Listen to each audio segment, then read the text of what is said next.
বর্ষার মৌসুমে আমাদের যে ডিজিজটা বেশি হচ্ছে সেটা হচ্ছে ডেঙ্গি। ডেঙ্গির প্রবণতাটা বর্ষা সিজন আসলে বাংলাদেশে একটা প্রকট আকার ধারণ করে। এখন আমরা প্রতিনিয়ত অনেক ডেঙ্গি রোগী পাচ্ছি। এটা মূলত কিছু রিস্ক ফ্যাক্টরের কারণে বেশি হয়। যেমন বর্ষাকালে বিভিন্ন জায়গায় পানি জমে থাকে, ডাবের খোসা, তারপরে এসির পানি, বিভিন্ন জলাবদ্ধতার পানি, বিশেষ করে পরিষ্কার পানিতে এটা জন্মে। আর এই রোগটা হয় হচ্ছে এডিস ইজিপ্টি নামক একটা মশকি আছে, সেই মশকির মাধ্যমে এই ডেঙ্গির জীবাণুটা হচ্ছে পরিবাহিত হয় এক জায়গা থেকে অন্য জায়গায় মানুষের শরীরে। তো ডেঙ্গি মশার কামড় হচ্ছে মূলত দিনের বেলায় এই মশাটা কামড় দেয়, রাতের বেলায় এটা কামড়ায় না। তো এই জন্য যেই জায়গায় মশার উপদ্রব বেশি সেই জায়গায় দিনের বেলায় মশারি ব্যবহার করা উচিত, এবং দিনের বেলা মশা কামড় থেকে যেন সবাই সতর্ক থাকে আর কি। তো এটার হচ্ছে কিছু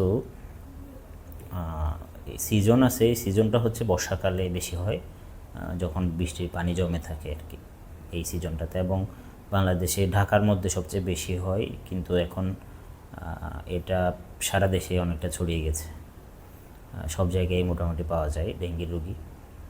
তো এই জন্য আমাদেরকে এটা সতর্কতার সাথে মোকাবেলা করতে হবে। তো এটার কিছু সিমটম আছে। সিমটমগুলো হচ্ছে মেইনলি জ্বর থাকে পেশেন্টের, জ্বরের সাথে মাথা ব্যথা, তারপরে শরীর ব্যথা, পুরো শরীরে জয়েন্টে জয়েন্টে ব্যথা হয়।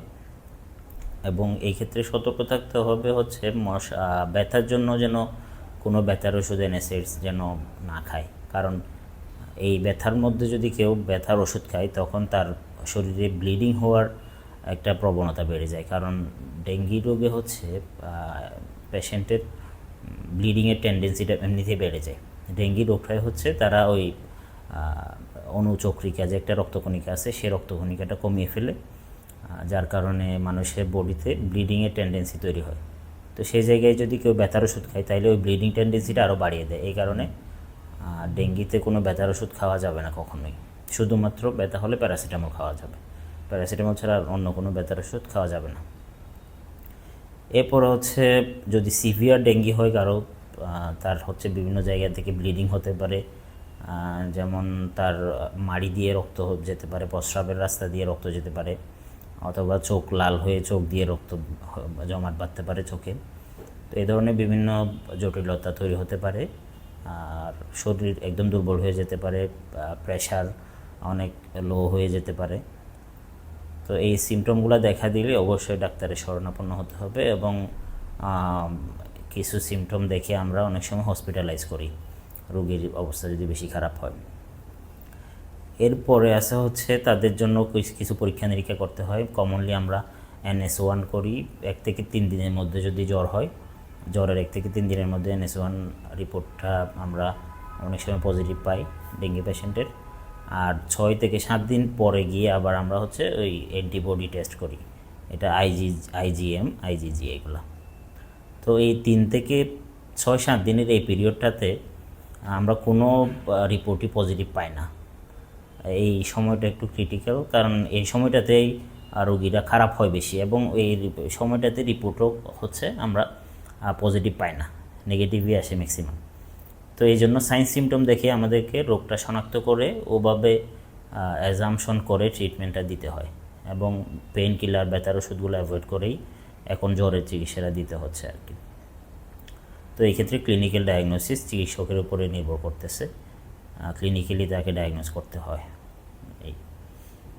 এরপরে যদি সিভিয়ার ডেঙ্গি হয়, হেমোরেজিক ডেঙ্গি আছে, হেমোরেজিক শকে পর্যন্ত পেশেন্ট চলে যেতে পারে। তার মানে তার প্রেশার একদম লো হয়ে পেশেন্ট মারাও যেতে পারেন।